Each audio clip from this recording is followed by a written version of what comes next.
I feel like diet culture sets you up to never be good enough. Did you burn 500 calories on the treadmill today? No? Me either. I mean, anybody can sit with us. We're just really not about diet culture. But literally, happiness doesn't come from a low-calorie, high-intensity life. I actually do like carrots. I do too. They're my favorite. Welcome to the Fit Fueled Free podcast. So basically, diets suck.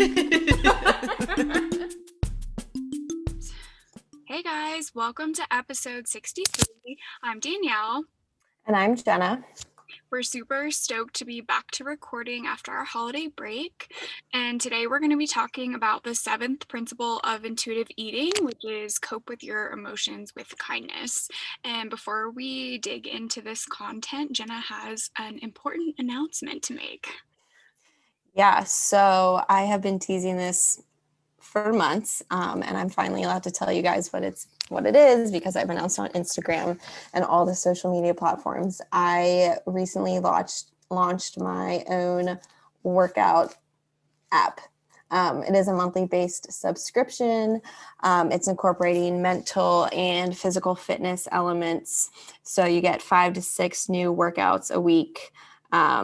It comes with so much. You get demo videos for every exercise, form tips, alternatives and modifications. If you're working out at home or if you're a beginner or newer to working out in general or have any type of hesitations, whether it's injuries or pain, you get more like one-on-one access to me, mental fitness challenges and those daily Fit Mind affirmations that I share on my page. So lots of fun things for just $15.99 a month. So if anyone is in the market for a workout subscription-based app that you want to join that can be done at home or a gym, I got you covered. Look at that elevator pitch. I love it. I'm so excited and proud of you, friend. Thank you. Yeah, it's been working on it all year and it's been like a dream for years. So to like have it on my phone and like open up an app and like see myself is very bizarre, but surreal in like a good way. I bet. That's a major thing. Yeah, it's crazy, but it's super exciting. So yeah. Okay. So yeah, you guys know Jenna and you should check her app out.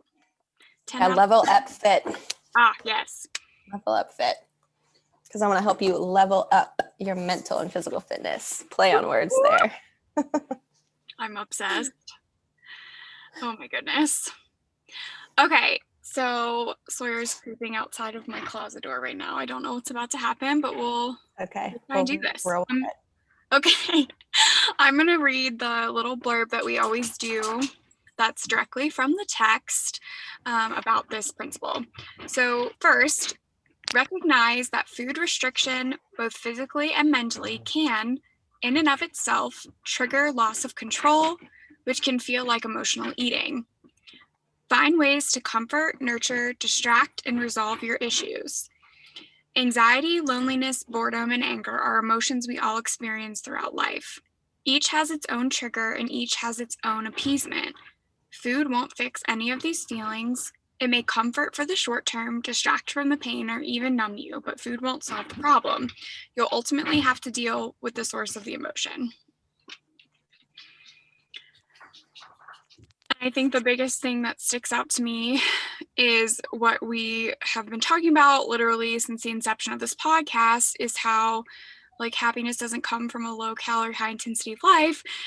Mm-hmm. Low calorie, aka food restriction, is likely to lead to emotional eating because when you're going hungry, your emotions are going to be just more volatile on top of anything else that's going on in your life. So it really like comes full circle with this one. Like, yeah. And I think like as cliche as it sounds, like the whole like hangry thing, like it's very real. Like if you starve yourself, restrict yourself, like people are always like, oh, you're like, I'm so hangry, but it's like, they're joking. But at the same time, it's like, well, actually like you are like, it heightens those emotions when you're actually in a pattern of restricting and like not allowing yourself to eat to like your biological needs. So it's no surprise that like emotional eating ends up being the result. Right. Yeah, no, absolutely. I want to make, was that Noah? I couldn't even tell if that was Sawyer or not. Oh No, my that was goodness, our Noah. dogs. He's barking at the back door, but I'm going to ignore him for a little bit here. He was just out. Emotional eating is not a problem because it can lead to weight gain. And so, I mean, some people are going to view it as that. And I can understand if that would be something that's like triggering you to feel like what you're doing is really shameful. I just want to reiterate, with us being like all bodies are good bodies, health at every size approach, that's genuine. And so sometimes talking about this can make it seem as if, oh, this is wrong because it's going to cause weight gain. But that's not like the reason that we're like trying to help you through it. It's more that when you're using a coping mechanism all the time, that isn't, one, you're not actually helping yourself because you're not feeling your feelings, you're stuffing them down. And two, you're not getting to like the root of whatever you're going through. So you're not going to move forward. It's just going to become super cyclical and shameful because of our society that has this thin ideal. Yeah. I have a little experience. I don't know if you read it in the notes. I don't know if it's like relevant. Okay. I can share it, and then if it like ends up being irrelevant, we can just like edit it out. Okay. I'm gonna have to go let him out really quick, so I'm actually just gonna let you share this. Okay. And I'll Okay. Okay. Okay. So, when we were prepping for this episode, actually a couple weeks ago before the holidays, but we ended up deciding to postpone it. So it was a little bit more relevant a couple weeks ago, but that doesn't really change the facts of the situation. So a couple weeks ago, I checked in with my therapist. I do that from time to time. And we actually had just met right the day of that we were supposed to record this. And she like made a crazy connection between something like emotionally heavy and not, I guess, traumatic. I guess you could use the word traumatic. I don't remember if that's the exact word that she used, but it was like an emotionally heavy experience. And so I knew her back then when we were dealing with all this stuff. And so she brought it up to my attention because we were talking about the time frame when I was like really obsessive about exercise and under fueling and over exercising, because we were talking, she was asking me about the app, and she was like, how cool is it that like your perspective has changed? And she was like, remember like years and like this was such a problem, and like, you know, you weren't fueling your body and all these things. So that's why we were talking about it. And so she kind of made the connection that like after talking about it, that the time frame that I was experiencing these patterns of like obsessiveness with over exercising and like really under fueling and restricting my body was when I was going through like a heavy emotional season, but like I wasn't addressing any of the things that were going on emotionally. And so like my way of coping with that was by being obsessive about food and exercise, because that felt like it was something that was within my control, because I knew that the emotions, if I were to address them, they felt so crazy and out of control that I was like, I'm not even going to deal with them.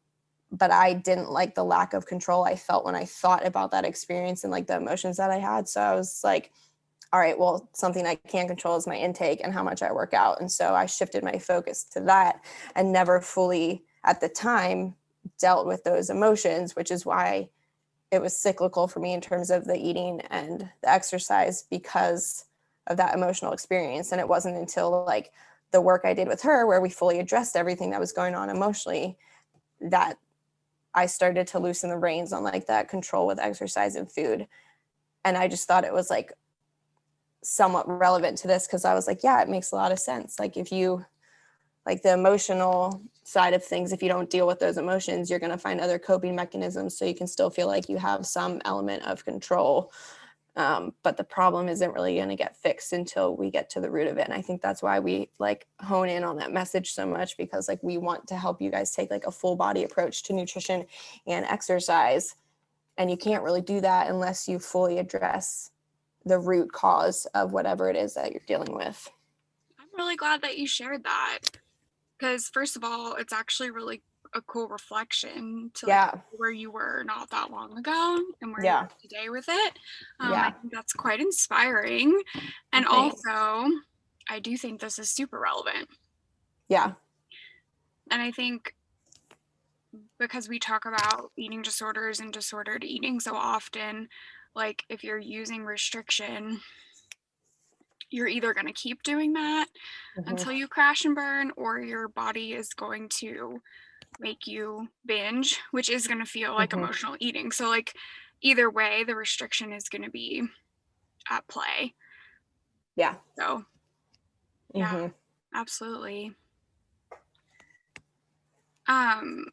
It's also important to note that emotional eating and boredom eating are pretty much the same thing. So like I think for me anyway, I picture emotional eating as like sitting on the couch stuffing my face with ice cream, like because I'm upset in like I could cry kind of upset, or I had a really bad day. But I think it's good to like step back and think about how there are other emotions other than sadness that could trigger eating more than you actually need in the moment or want in the moment. It feels kind of like out of control almost. Yeah. And that was something I had never really like thought about that before, because people usually distinguish emotional eating and boredom eating, but like you can't tackle those things differently because it's the same thing. You're not wanting to be present, aka you don't want to feel.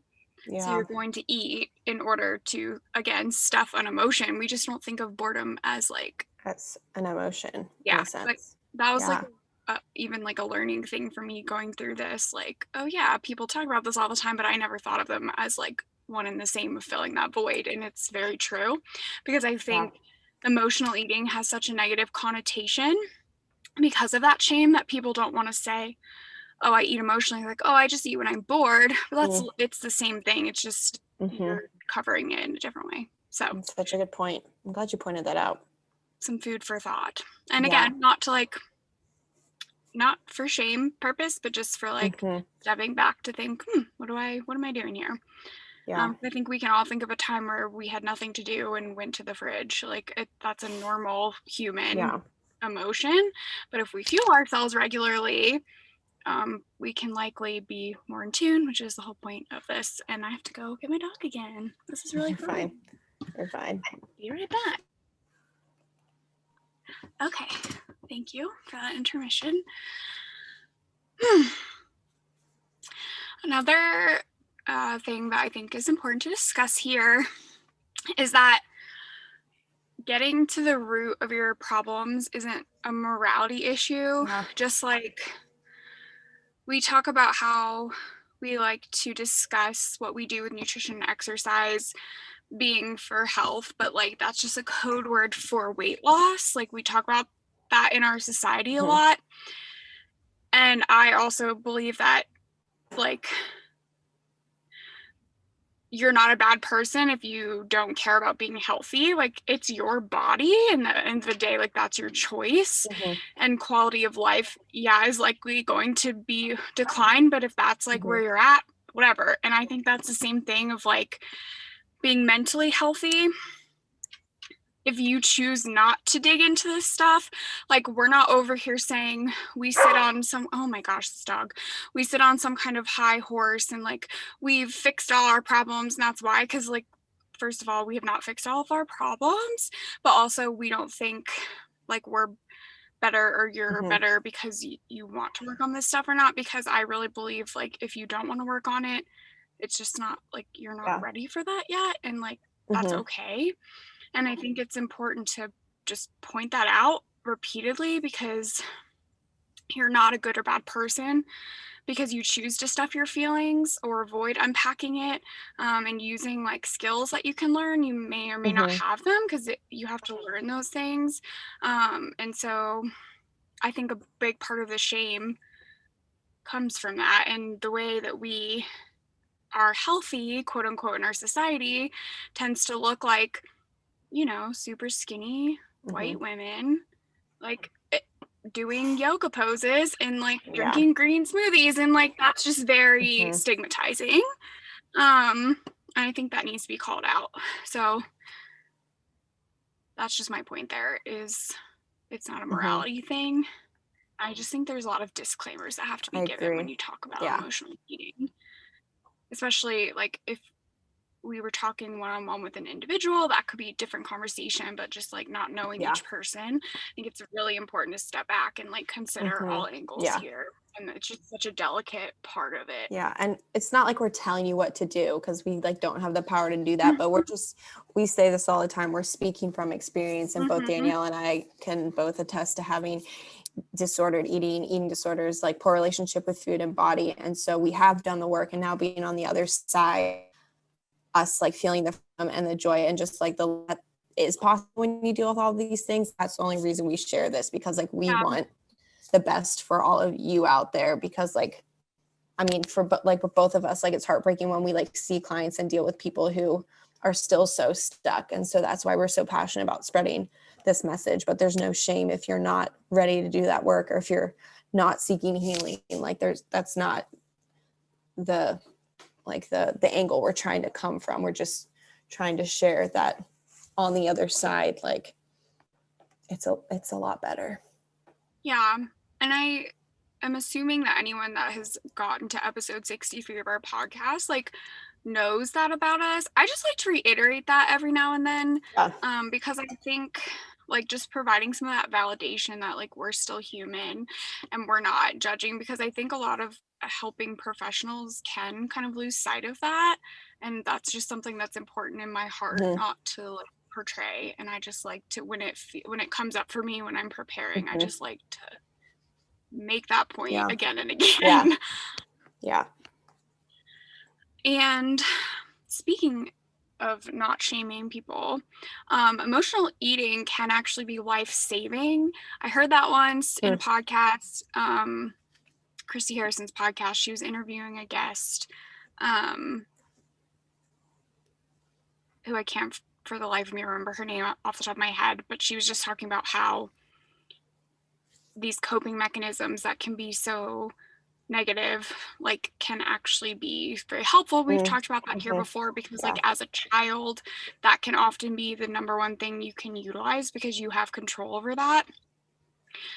But like drinking, exercising, doing drugs, having sex, all those things are normal, can be normal, but like also can be extremely unhealthy and used completely inappropriately and like self-destructively to yourself, and can also hurt others. So I think it's just funny that emotional eating is labeled so terrible, but yeah, there's all these other things we do that do make us feel better, and nobody is saying, oh no, you need to go meditate and like put on some lavender lotion. You're not allowed to do that. So I think it's just a matter of seeing like, is this a problem for me? Because for doing it time to time, I really like don't see any harm in that, genuinely, as long as it's not your only skill. Like, and it's not ruining your life. Yeah. And I think because it has this connotation, like a lot of these other things, that like association of being addicted to it can really come into play, because we think of it like that. And I think that's a bummer, because just a reminder, food is not an addictive substance. It's a necessary substance. So yeah, it's a tough one, but it does give us pleasure, and that's part of food, and that's okay. Yeah.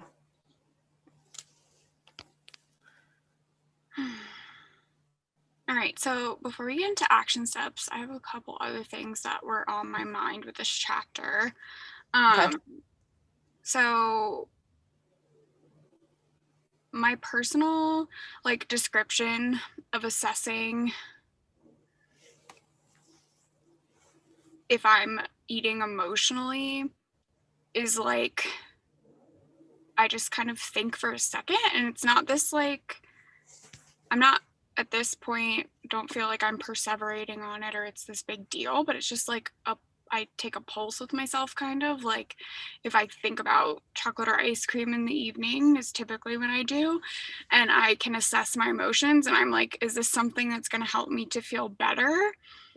And sometimes like the answer is yes. Sometimes I'm just interested in it and like I have known like emotion related, but I feel like that's kind of how I assess it. And it's so hard to describe that because it's really just this like that feeling, no pun intended, that I've come to like learn from myself, because there's been times, I guess, where the way I got here was because ice cream specifically and chocolate honestly too were such like trigger foods for me, and I just felt like crap about eating them. Like whenever I wanted, it had to be like a special occasion.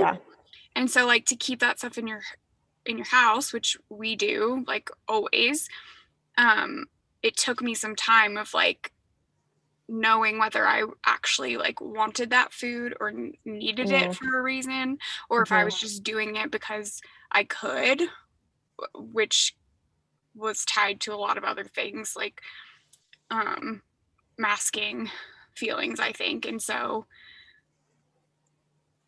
over time there would be situations where I would start to eat ice cream or chocolate and I just wasn't like into it, and that's how it, like for the first time ever, whereas that never would have been something that came up. And so I think that was, I still love chocolate and ice cream, I just don't want it all day every day.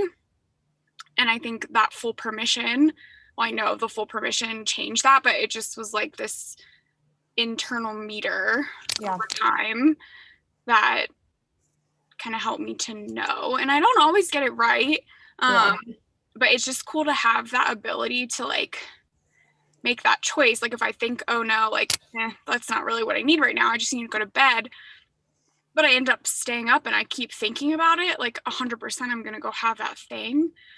And so, or if I start to like, I could just grab like a single piece of chocolate without having to have the full serving, because I used to feel very like, oh, if I have any of this, I have to have the full amount. All of it.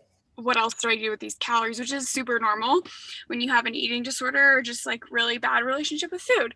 So I don't know if that makes sense. It's hard to like take something that's happening on the inside and explain it exactly. But that's like, it's just my little self-assessment, and I can just feel it. I can't explain to you where, it's just there, and it's cool to have that. And it's something that requires a lot of compassion, because if you're being perfectionistic about it, it's not going to work. So does that make any sense? Yeah, it does. And I think that just shows that that's like a byproduct of like the intuition being reestablished with you in your body. Yeah, I think so too. Which is exciting, because like, exciting. Yeah. When you do work like that, I mean, we're still very young in the grand scheme of life, but it can feel like when you're doing that kind of work in your early to mid 20s, it can feel like you're ruined because you're expected to do all these other things that adults do. So it's like when something like that is wrong, it feels very like, oh, this will never get better. And things can change. Which is good to remember.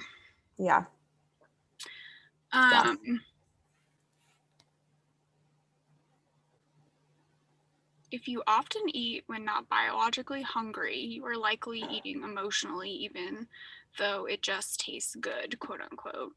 I really have no idea where my thought process was going with this, because I prepped for this episode quite some time ago.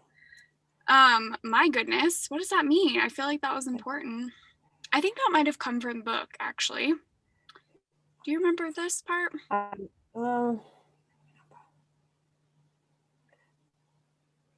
Oh, okay. Yeah. So it's just like, it just took me a second for that sentence to click, because that's the thing. Because if you're choosing to eat when you're not hungry, or like in one of those instances, like we've talked about, like food is presented to you and like you're not gonna have time to eat later and like you have to eat it because that's the time. Like outside of that, because I still think that's using, like, that's not disordered in any way, but like to say you're just gonna eat something because it tastes good, that is the same thing as eating emotionally. Yeah. Because it's not being driven by a biological need. Yeah. It's like a mental need. So yeah, it is exactly just what it was, but I couldn't remember why I had written that down. But, and again, that's not like a, oh gosh, like you're doing this wrong thing, but it's interesting to take note of that because that's another way we make excuses in our culture of like doing all the quote unquote bad things with food. Is like, oh no, I don't, blah blah blah, it just tastes really good. And I think that's a way that we distance ourselves from considering that it's okay to eat emotionally. So yeah, okay, it's coming back to me. There you go. That's all I needed to say on that. And again, if emotional eating is frequent and severe, and you're, especially if you're like punishing yourself or feeling like you're numbing out with binging, that's definitely a sign to seek some treatment from an eating disorder therapist and or registered dietitian. And one other thing before we dive into action steps that I had on my mind today was that reward eating isn't helpful in any way, because it just reinforces that idea that you don't deserve food or that you have to earn it. And so like that's just a good thing to try and get out of the practice of, is not like treat yourself, like that's all cute and whatnot, but when it comes to food, that's really not like a self-care and kind thing to say, because it's saying you didn't just inherently deserve this. And that's going to really challenge a lot of what our culture believes. I think that's a hard one to like think about why that can be problematic. And you know, if you're fine and it doesn't bother you, whatever, do you. Just like one of those things of thinking about how other people can interpret those messages. And if you're trying to remove yourself from diet culture, you probably do also care about like how you're acting around that influences others. And that's something just to consider, because that can be just very like reinforcing of something just so negative with diet culture. Yeah. And also like even in the fitness realm of things, like I know for me, when I used to run a ton, it was almost like well, this was probably in part too because I was like under eating, but like all I would think about for an entire 5, 6, 7 mile run would be how I basically would reward myself, like with what I would be eating after a run, because in my mind, the food was dependent on whether or not I accomplished a task. And so I think especially like in fitness too, it's important to note that like you don't have to make eating conditional on accomplishing a task or on completing a workout. Like your body still needs that fuel regardless of whether or not you're moving and exercising. And so now it's just been such a cool shift. Like I was saying years ago, like all I would think about on my run would be like, oh, what am I going to eat? Like, how am I going to like reward myself? Where now I'm like, if I go for a run with Landon or on my own or even work out, like I'm not thinking about food at all during the workout, because like there's no connection and parallel between like I only work out to eat, you know? And that's a good self-assessment, I think. Yeah. Are you thinking about food all day? Yeah. Are you using it as a reward? Then we have a major disconnect. Right. And yeah, I'm glad you said that, because saying you're earning something, or like I only, all those like t-shirts and bags and stuff that say I only run to eat pizza or whatever the hell it is, that is, oh, it's so toxic. So toxic. And I understand like why that seems so harmless. But hopefully after listening to us talk through this, you can, if you haven't already considered that, see like kind of where those dots connect on it just being really problematic. All right, let's dig into action steps. Let's do it. All right. My first thing is here to assess your biological hunger.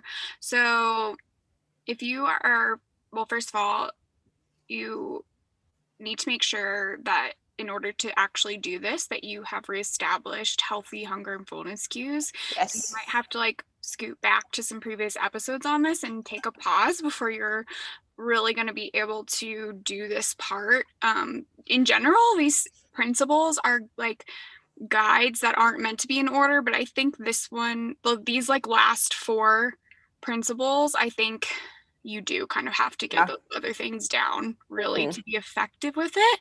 So that's just a little like, if this feels kind of crazy, that's okay, because it just might not be like where you're at yet, because it is very normal and common to be very disconnected from these things. So if you're not hungry, assessing what do you need, and also still eat if you choose to. You didn't fail if you do that. Like if my example always comes like it's late at night and you're wanting to eat more food and you know you're not biologically hungry, but you want it, and like you could just go to bed. But if you tell yourself, this is where I get like defensive over certain recommendations. I think it's just person to person. But if you tell yourself, no, I shouldn't eat, I should go to bed instead, if there's any lingering issues with restriction and like you're secretly rewarding yourself, like, ooh, I'm going to sleep, I'm not eating more calories, which is like hard to completely separate yourself from, then that's still going to be harmful. So like eat if you choose to, and think about what you actually needed. And like Jenna always reminds us, journal about it, because that's the way you get that intel, because our emotions are going to change throughout the day and like our energy levels. So it's good to like remember that and see if you can pick up any patterns. If you're able to think about this, what feelings are you experiencing if you're not hungry or after you eat? And then advocate for your needs, like for yourself, to other people, so that you can get what you need. And I think that's kind of like ways to avoid emotional eating being your primary coping mechanism. And once you're doing that less often, if it suddenly like pops up intensely, like this craving for this food, and you're like, what is going on with me? This could be, you know, one of many things to be going on. But like if you're going through high periods of stress or some kind of like big emotional thing, it could be like a warning to you, almost like, hey, something's going on with me. Do I need to be like, when was the last time I sat down and just breathed? Kind of thing. Go to therapy, utilize self-care. That's like our favorite thing to tell people all the time. And it's okay not to be okay. That cannot be said enough. Obviously, the caveat here is unless you're going to kill yourself, like you have an active plan and you're overly escalated, like obviously that's not okay. But like if you're not going to end your life or cause dramatic harm to yourself, like it's okay to sit with that. And you don't have to pretend. And I think that's something we're all taught to do, even just for ourselves. And so if you can practice that right there, that's going to help with the emotional eating part. One, giving yourself permission for it, and two, it not being something you have to do all the time. And then when we take these steps so that our body and food are not our enemies all the time, this kind of stuff is going to become less frequent over time. It just takes practice, and then always, you know, giving yourself the grace. What I would add to that is I feel like there's a lot of emotions expressed in terms of like people displaying or feeling guilt for any type of like emotional or overeating, and this truly can like affect your ability to like eat with attunement. And so just to like put it into perspective, like if you haven't literally stolen the food or like stolen money to get food, or for lack of a better example, like killed the chef who cooked the food that you're eating, then there truly like shouldn't be any guilt, because that guilt basically implies that like a crime or a moral code was violated, but like there's no morality tied to eating. And so that's like Danielle and I are so adamant and like repetitive and like a broken record when we like talk about like your weight or like eating, like there's no morality that's tied to it. Like it doesn't hold any type of like weight to like your morality. And so we have to stop connecting the two. And so if you can like try to replace that guilt with more self-compassion, like we also talk about all the time, it kind of will free you up to like become curious about those underlying issues that you're dealing with and find ways to better understand them when you get to a place that you're ready to address and like access what truly might be going on. And I don't mean to be an a-hole to you for saying that. I recently read something that was an alternative perspective for us to just consider, is that there are instances where people have like severe food insecurity and people may have had to steal in order to not starve.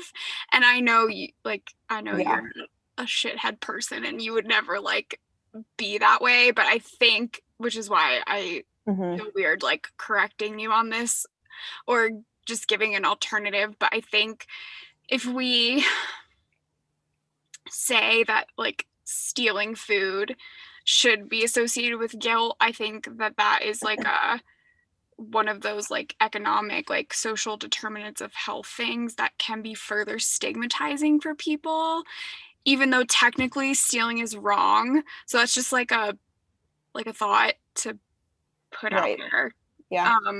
Because I think like we're talking about it in the sense of like what you see in TV all the time of people stealing like a lipstick just for fun because they want to steal. Like we're not talking about somebody who like was in a situation where they had to. So I just wanted to like clarify that.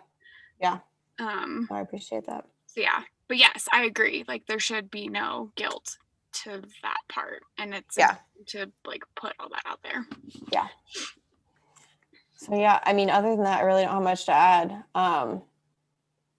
As just like continue to like approach food kindly and think about how it nurtures you in like a constructive way, because like you have the right to feel good and like feel satisfied with your food choices, and your relationship with food like will increase and become more positive as you like begin to let go of food as being like your main coping mechanism, and kind of like bring it back into your life as a non-threatening and pleasurable experience.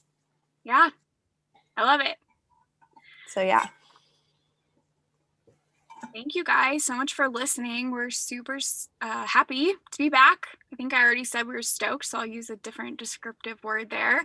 We're glad to be back recording, and you know where to find us, at Fit Fueled Free. And my personal page is Dietitian Dani Cast, and Jenna's is Gen Up Fit. You got to go check out her app, Level Up Fit, and please give us a rating and review. Tell your friends about us, because we're in that time of year where everyone's sharing all the diet culture crap, and we want to offer alternatives. So thank you guys, and we'll talk to you next week. All right, bye guys.